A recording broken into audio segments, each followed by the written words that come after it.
జోగులాంబ గద్వాల జిల్లాలో ఈ నెల 21, 22 తేదీల్లో తెలంగాణ జాగృతి ఆధ్వర్యంలో నిర్వహించనున్న జాగృతి జనం బాటా కార్యక్రమాన్ని విజయవంతం చేయాలని పిలుపునిచ్చారు. నడిగడ్డ హక్కుల పోరాట సమితి మద్దతుతో నిర్వహిస్తున్న ఈ కార్యక్రమంలో భాగంగా తెలంగాణ జాగృతి అధ్యక్షురాలు ఎమ్మెల్సీ కల్వకుంట్ల కవిత జిల్లాలో పర్యటించనున్నారు. ఈ నేపథ్యంలో నడిగడ్డ హక్కుల పోరాట సమితి జిల్లా కార్యాలయంలో జాగృతి జనం బాట గోడ పత్రికలను పిఎస్ జిల్లా చైర్మన్ గొంగళ్ళ రంజిత్ కుమార్ సమితి నాయకులతో కలిసి ఆవిష్కరించారు. ఈ సందర్భంగా నాయకులు మాట్లాడుతూ జిల్లాలోని ప్రధాన సమస్యలపై మేధావులతో సమాలోచన కార్యక్రమం, ప్రజలతో మమేకమయ్యే కార్యక్రమాలు నిర్వహిస్తామని చెప్పారు. సాగునీటి ప్రాజెక్టుల సందర్శనతో పాటు విత్తన పత్తి రైతులతో సమావేశం నిర్వహించి వారు ఎదుర్కొంటున్న ఇబ్బందులను తెలుసుకుంటారని తెలిపారు. వాటినన్నింటినీ తెలుసుకొని ప్రభుత్వంపై ఒత్తిడి తీసుకువచ్చి వాటిని పరిష్కరించే దిశగా పోరాటం చేయడకై శ్రీమతి కల్వకుంట్ల కవిత గారు చేస్తున్నారు. కావున ఈ జాగృతి జనం బాటకు నడిగడ్డ హక్కుల పోరాట సమితి పూర్తి స్థాయిలో సంఘీభావం తెలుపుతూ మద్దతు ప్రకటిస్తూ ఈ జనం బాటలో నడిగడ్డ హక్కుల పోరాట సమితి పాల్గొంటుందని సందర్భంగా తెలియజేస్తున్నారు. ముఖ్యంగా నడిగడ్డ హక్కుల పోరాట సమితి కార్యకర్తలకు, నాయకులకు.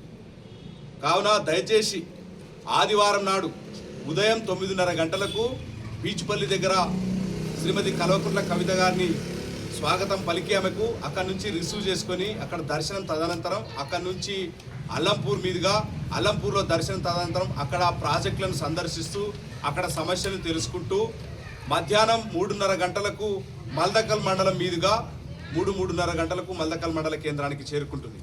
అక్కడ లంచ్ తదనంతరం అక్కడి నుంచి గద్వాల పట్టణానికి చేరుకొని చేనేత కార్మికులతో సమావేశం అవుతుంది. ఆదివారం నాడు ఈ పర్యటన ముగుస్తుంది.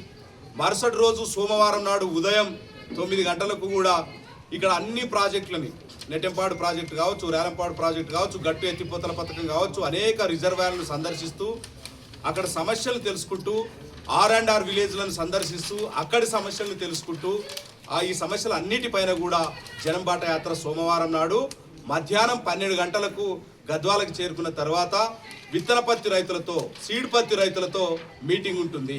ఎందుకోసమంటే ఈ మధ్యకాలంలో కంపెనీలు, ఆర్గనైజర్లు కూడా మళ్ళీ కలిసి రైతులపైన ఒత్తిడి తీసుకొచ్చే దిశగా ప్రయత్నం చేస్తున్నాయి. రేట్లు తగ్గిస్తున్నామని రైతులను భయాందోళనకు గురి చేస్తున్నారు. కాబట్టి రైతులకు భరోసా కల్పించడకై ఈ సమస్యను ప్రభుత్వం దృష్టికి తీసుకెళ్లడకై సోమవారం నాడు మధ్యాహ్నం 12 గంటలకు చింతలపేట రోడ్డులో ఉన్నటువంటి ప్రభుత్వ బాలుర ఉన్నత పాఠశాలకు ఎదురుగా ఉన్నటువంటి అనంత ఫంక్షన్ హాల్లో 12 గంటలకు సీడ్ పత్తి రైతులతో మీటింగ్ ఉంటుంది. అక్కడి నుంచి చేనేత పార్కును సందర్శిస్తారు. మేధావులతో మీటింగ్ ఉంటుంది. ఈ కార్యక్రమానికి అందరూ పెద్ద ఎత్తున హాజరు కావాలా. మీడియా ప్రతినిధులకు కూడా విజ్ఞప్తి చేస్తున్నాను, ప్రముఖులకు విజ్ఞప్తి చేస్తా ఉన్నాను. కార్యకర్తలకు, నడిగడ్డ హక్కుల పోరాట సమితి కార్యకర్తలకు, రైతులకు అందరికీ కూడా ఈ జనం బాట యాత్రలో విజయవంతంగా పాల్గొని ఈ కార్యక్రమాన్ని విజయవంతం చేయాల్సిందిగా విజ్ఞప్తి చేస్తూ సెలవు.